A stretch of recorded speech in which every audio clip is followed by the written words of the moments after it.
Gagawa tayo ng, hindi ko alam. Patatim daw tawag dito. Ngayon, yung pata natin, yan, maganda, ang ganda ng pata natin. Pero yan, may tuldok-tuldok siya. Hindi po sakit yan, ha? Dito lang po yan. Dito, pakita mo. Dun sa salaan lang natin yan. Dumikit lang, baka isipin nila, ano eh. Pwede yung may pinuputol na part dito sa bandang harap. Parang pinakatuhod ng baboy para mag-bend siya na gano'n. Ano, para mag-bend siya na ganyan. Kala ko tinatali lang yun. Hindi. Mapupunit lang yung tali na yun, o kaya yung laman mismo. Hindi, may pinuputol na part dyan. So, hanapin nyo yung tuhod. Kasi puputulin lang kayo doon. Banda rito yun. Medyo uhulaan nyo yan sa umpisa, pero kunyari, sa palengke naman kayo bumili, pwede nyo na ipagawa sa kanila yun. So, nakabend na siyang ganyan. Diba? Oh. So, kakasya na siya dito sa ating mga lutuan. Diba? So, salang na natin to. Paukuluan natin to ng walang kahit ano. Saglit lang yan. Siguro mga 3 to 5 minutes. Mga 3 to 5 minutes lang. Ayun, after mga 3 to 5 minutes, naluto na yung baba. Yung kabila naman. So, pag napakuluan na nga rin natin yung kabilang side, gagawin natin, kuha tayo ng malaking planggana kung saan kasya yung pata natin. Kukunin natin yan nang hindi napapasok. Practice na akong humigop ng sabaw. Okay, so ito na nga yung baboy natin na pinakulo natin ng konting-konti. Ngayon ang gagawin natin, aahita natin yung gamit ang apoy. Yan. Susunugin lang natin yung mga buhok-buhok na yan. Kasi wala namang gustong kumain ng mabuhok eh. Well, sa bagay. Oh, pag gutom, talo-talo na lahat eh. Lalagyan natin ng soy sauce to. Ha? Yan, buhusan lang natin. Ngayon ang dahilan kung bakit natin ginagawa to is, pagka luto na ang karne, mas absorbent na siya. 'Di ba? Alam mo yung pag nagsawsaw ka sa sawsawan, 'di ba mas alam mo yun, mas isang ano lang, mas nahihigop niya na yung sarsa. Ganon din yun. Lalagyan natin ito ng konti kasi gusto nating kumulay yung pata. Hindi naman siguro masayang kumain ng pata team na puti. Alam mo yun, di ba? Kailangan pata team, medyo amber yung color niya, pare. So, paliliguan natin to. Yan. So, mamassage natin. Lalo dun sa karne, sa balat, lahat. Huwag yung tatapon yung toyo na yan kasi gagamitin na rin natin mamaya yan doon sa pakulo natin mismo. Mas meron na tayong nakaprepare dito na mantika na hindi naman sobrang init. Saktong init lang. Hindi naman kailangan talagang, kung kunyari masyadong malamig yung mantika, pwede nyo lakasan. Piprito natin to para, una sa lahat, magkaroon ng mayard. Gusto natin yon. Pangalawa, para kumapit lalo yung kulay dyan. Dahan-dahan lang ha. Yan. Ayun o, lalo sa laman pare. So after mga saglit na lang naman talaga pipirtuhin to, siguro mga 3 minutes lang din, di ba?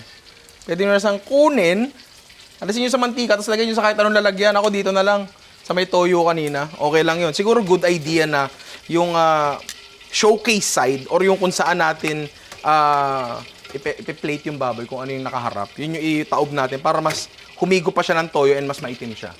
Lalagay tayo dito na siguro about 1 tablespoon, dagdagan pa natin, ng pamintang buo sa isang pan na dry. Importanteng dry siya. Kasi pag may mantika yan, Happy New Year yan. Tapos isang cinnamon stick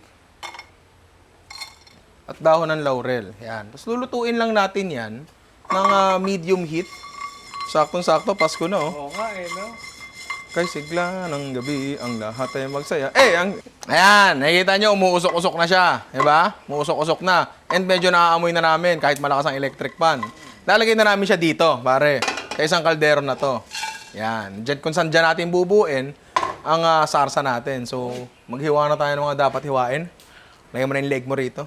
So, maghiwa lang tayo ng isang piraso sibuyas dito. Haba-haba lang since ano naman to, pang sabaw naman to. Tapos, bawang. Bawang, puta. Luya pala. Bawang tuloy. Ang bawang namin ay medyo tuyot na, pero okay lang yan. Hindi naman masyado nagmamatter. Bawang! Luya! 2 beses na yan! Luya! Kahit wag nyo nang pitpitin, kasi matagal naman natin pakukuluan to dahil pata nga ang isasalang natin. Kakatas ang lasa niyan. Oh, shoot ba lahat yan? Shoot ba lahat yan? Oh, diba? Kasi pag ako tumitingin sa butas, parang, hindi, tingin ko sa kanya parang karagatan. Parang kahit nakapikit ako, kahit papaano ko iba to papasok. Meron tayong nakaprepare na bawang dito, yung alam na alam nyo na. Yan. Yun ang bawang. Yan ang bawang. Kasi gigisa na lang natin to. Balik tayo sa kalan. Ngayon, dun sa kaldero natin, kung saan natin nilagay yung mga spices natin, para pakita mo naman, huwag yung mukha ko ng lalagkit. Yan. Lalagay tayo ng oil of your choice, di ba pare? Choice namin, chicken oil. Kung ang choice mo ay canola, palm, wala namang problema doon. Kahit wag pa mainit, lagay nyo na yung pinaghalo-halo yung sibuyas, bawang, tsaka luya. Marami akong dinadala. Hindi nyo lang alam. Ay, pinadala. Cellphone, vape, remote, lapel, condense. Content ko sa bulsa. Hindi mo alam kung kailan mo kailangan eh. Blender. Grabe, always ready Hindi mo alam kung kailangan ka magpa-pumpkin soup eh. Kaya tayo maglagay ng tubig. Tapos ilalagay na natin yung pata natin. Yan.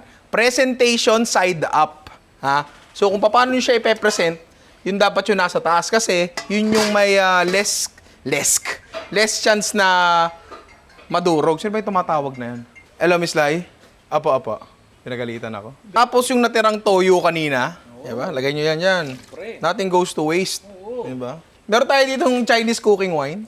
Yan, lagay lang natin. Kung wala naman kayo niyan, wala din namang masyadong problema doon. Pwede kayong maglagay ng kahit anong alak. O wag na. Leave out nyo na lang. Wala naman sigurong problema doon.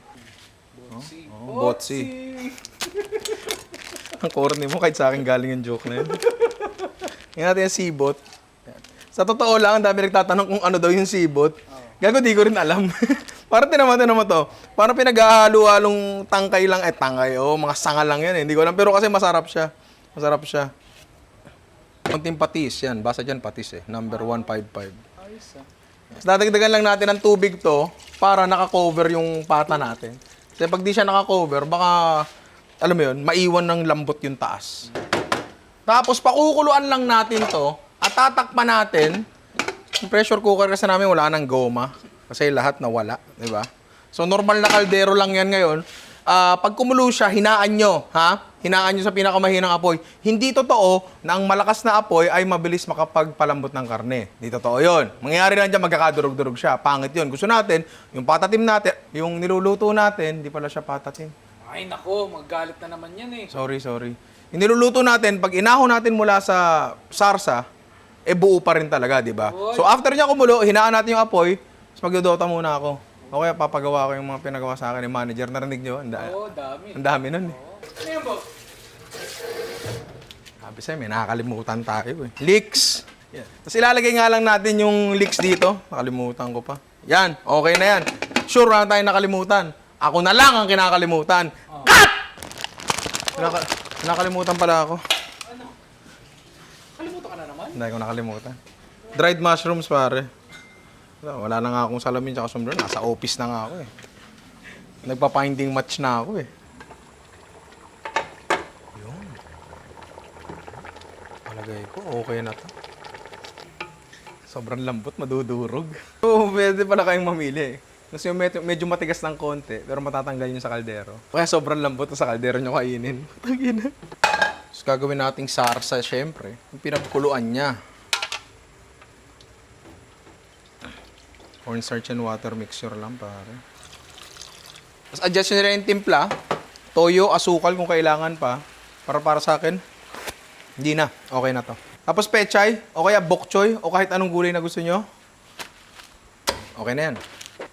Siyempre pare, chicken oil. Oil of my choice. And sana oil of your choice din yan. Pechay. Nagutom ka na, di ba? Oo! O, tara.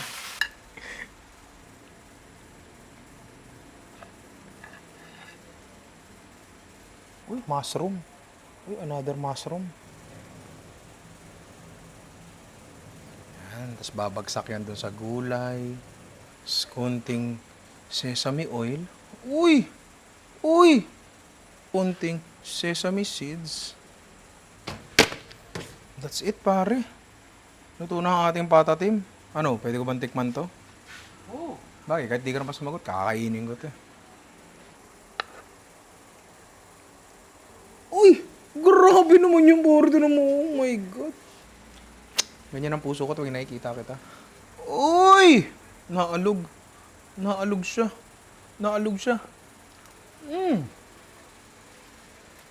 Para ako nagkaroon ng ano doon, pre, ratatouille moment. Naalala mo. Oo. Naalala ko nung bata ako sa isang probinsya sa France. Ano yan? Pero pare, sobrang lambot niya. Ayaw ata nilang maniwala eh.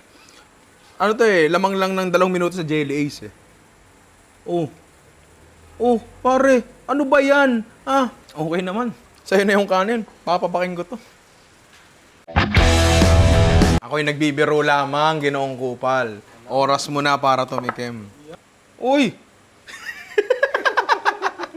Kainin mo na, naumay ako sa'yo. Ay, isa sa Jollibee yan. 2 rice na sa Jollibee yun, ah. Mukhang tapin. Alam mo kung anong di okay? Yung buhok mo gago. Cut!